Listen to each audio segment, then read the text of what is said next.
So with the treasuries, again, like I had talked about, I thought that it would just be like the BRICS nations, the UK, Japan, all dumping treasuries onto the market at one time. But if we do see implications for Tether when all of this plays out, I think that there could be a bank run and there could be a liquidation of additional treasuries onto the market. So we're going to need even more stablecoin issuance here in the U.S.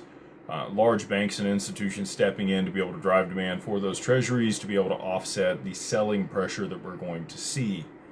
Because I do believe there's going to be implications for Tether on this. The majority of what they hold in their balance sheet, and again, Jim pointed this out. This happened to be shared during an audit.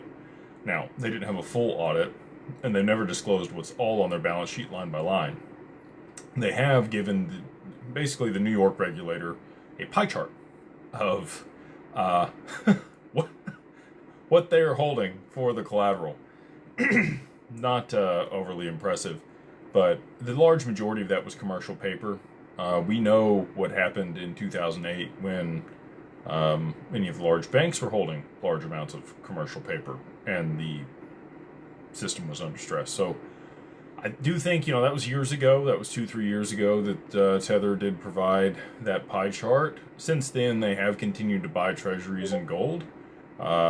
So, maybe they've divested of some of that commercial paper, but with Evergrande and many of the other things that people believe they may have invested in, if we did see the reverse carry trade unwind, there could be significant implications for that. I talked about a depegging of Tether in my first domino theory. Since then, I've revised to say it could be an either or. Tether depegs, or maybe there's some sanctions, depending on what Tether is being used for and what comes to light about it. So, again, there's a lot of people that use Tether. I think it provides a great utility outside the U.S. There are many jurisdictions that have found, huge benefit in transacting in that currency.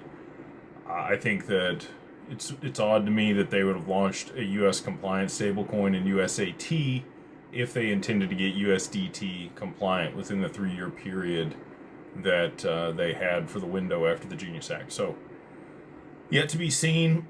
A lot of people have fudded Tether for a long time, and it's never had any issues, right? So,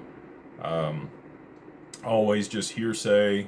We'll have to see if anything actually transpires from it, but I do think it will be looped into the cascade and credit crisis when all of this plays out here in the not too distant future.